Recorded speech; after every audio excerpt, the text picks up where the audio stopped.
welcome to Ask the Vet here at Companion Animal Vets in Dapto. I'm Melissa, and today we're talking about coughing.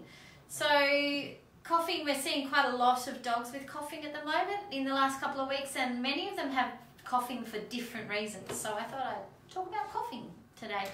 Cats, I'll mention as well. Cats don't cough very often. So in general, if a cat is coughing, then it's something that needs to be looked at. So in general, cats don't cough very much at all. So if you are hearing any coughing in a cat, that's probably something that needs to be looked at. But we'll talk about cats a bit after the dogs. So what I'm going to talk about today is, we've had a few people mention that they've heard that kennel cough is around. We call it canine cough rather than kennel cough because it's a disease that doesn't just happen in kennels. So what canine cough is canine cough is a highly contagious cough that's caused by a number of different bugs. It's not just one virus or one bacteria. It's multiple bacteria and viruses that can cause this group called canine cough. And what it is a highly contagious cough. That means that if one dog coughs and another dog's nearby, they're very likely to come down with symptoms. The other thing is these viruses and bacteria can actually live for a period of time in their environment. So with dog parks and places where lots of dogs congregate, hopefully if your dog was coughing, you don't take them to those places. But if they do, if they cough, they can leave behind the bugs and viruses on surfaces, and they can live for a couple of weeks. And then if your dog comes by and walks around and sits there and then licks themselves, there's a chance they can catch the disease in that way. It's very unlikely to be a fatal disease, unlike some of our other nasty viruses, but it's highly contagious.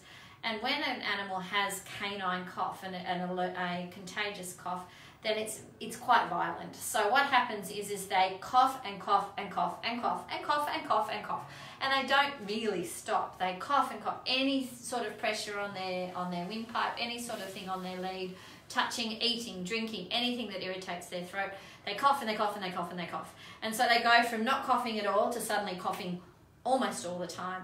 And those dogs often have an infection. The thing is, we vaccinate against canine cough. It's one of the things we can vaccinate against, but respiratory vaccines, just like in people, they're not perfect. And because there's lots of different bugs that can cause this canine cough group, that the vaccines don't always work 100%. But if your dog is vaccinated against the two bugs we vaccinate against, which is parainfluenza and bordetella, then if they do catch canine cough, they generally don't get as bad symptoms, so they don't cough as much, and it doesn't last as long. They're able to get over it a bit more quickly. That's why vaccination is super important, even if you don't go to kennels, but you go anywhere where lots of dogs congregate, because they can transmit it. So that's an infectious cough. That's a cough that happens suddenly. So young dog, old dog, doesn't matter, totally normal, and suddenly starts coughing. Often they go off their food as well. They're pretty unhappy. And so those dogs obviously need to be seen at the vet clinic. They need to be looked at. They may need medication, and they need to be checked out. And don't ever be offended if you ring up and say that your dog's coughing at our clinic. Our nurses will ask you to stay in the car park until your consult is ready to be done, so that we're not bringing potential infectious animals into our waiting room, because that's the last thing we want to do. And either the vet will come out to the car park and see your pet in the car park or in the car, and then decide whether they're able to come into the clinic or not, or we'll see them outside, so that we're not transmitting the bugs around into our clinic as well, or to any other animals that are in hospital, because obviously we also need to protect our animals that are actually in hospital, the sick ones as well. So don't ever be offended if that's the case. It's just with coughing, our receptionists are trained to keep those animals out of the practice.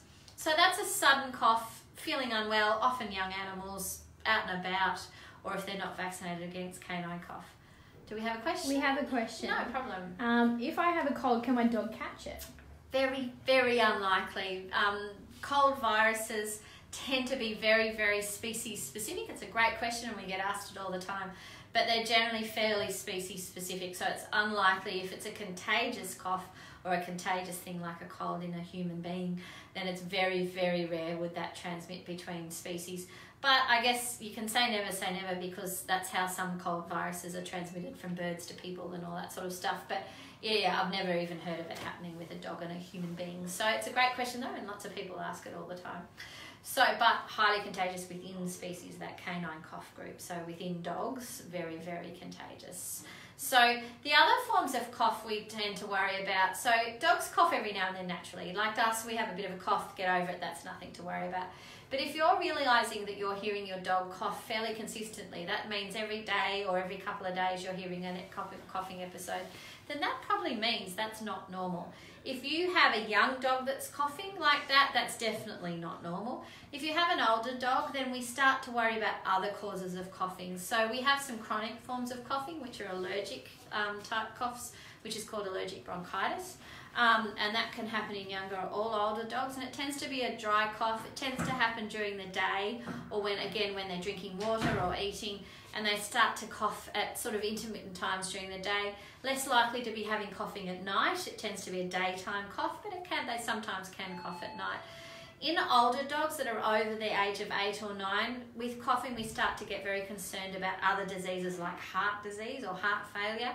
Coughing from heart failure we tend to see as a nighttime cough, so it's that sort of quiet, sort of gentle cough that's more fluidy sounding, and it tends to happen overnight. Don't laugh at me, Emily. I'll start doing some other demonstrations of coughing. Do you want me to? Yeah, I will. I'll get there. So it tends to be a nighttime cough, or what we call exercise intolerance coughing. So it's when they're excited, they cough when they get excited and their heart rates go high, or they cough when they've been running or exercising and their heart rate's gone up because of that. So that tends to when we start to worry about heart disease or heart failure, so they should have a checkup. We also see some nasty coughs in little dogs that can have what we call a collapsing trachea. So the trachea is your windpipe, so it goes down from your throat down into your lungs. And we have a few different breeds of dogs, particularly smaller dogs, that can have this problem called a collapsing trachea. It can either be the initial or primary cause of the problem, or it can happen after chronic coughing has happened for a long period of time.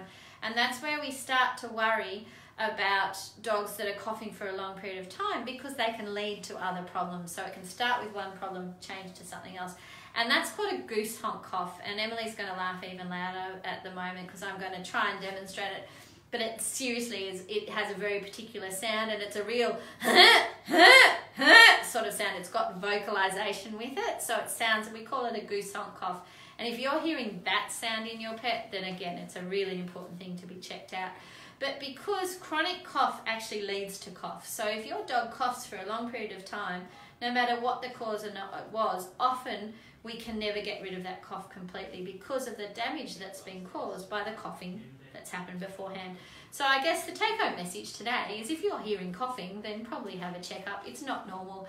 It may be something we can either treat and cure, like a canine cough that's going to go away completely, or it may be something that we need to work out a form of control to help it prevent causing more problems in the future. Or it could be heart failure, which we really need to get on top of, and we can prolong life dramatically with medications and things, even with heart failure in many, many cases. So that's coughing in dogs. Coughing in cats, as I said, coughing's very rare in cats. If cats are coughing, there is generally an underlying disease. They also have allergic bronchitis. It used to be called feline asthma. So cats, that allergic form of bronchitis is actually probably the most common cause of coughing. People often think coughing is furball. It's something that I get told all the time, oh, he's just got a furball. Coughing actually isn't furball. If you've got a furball and they're trying to vomit it up, then they'll gag. They'll do the and bring up a furball. If they're coughing, that is not a furball. Coughing comes from the respiratory system, not from the stomach. So if your cat is actually coughing, then that's not furball. That is something else going on. So if they're coughing, it's very abnormal. Cats get less coughing from heart disease. Not really a problem with coughing in cats. Heart disease causes other problems. They get fluid around their lungs, so we get breathing problems rather than coughing problems. So bronchitis is the most common. We can also get some lungworm in cats in Sydney and around these areas, so that can cause coughing as well. So if you're seeing coughing in a cat, then it's really important that they get checked out, because there is generally something going on. It's not just something that they do every now and then. Dogs sometimes they eat too quickly or they drink too quickly and they'll have a bit of a cough. We don't worry about that so much, but in cats, pretty rare for it to be a normal thing to happen. So that's all about coughing today. Hope that's been helpful. And if you think of anything you want me to talk about, send us a message on Facebook, or if you have any questions about coughing, give us a call or a message on Facebook. Thanks, see you later.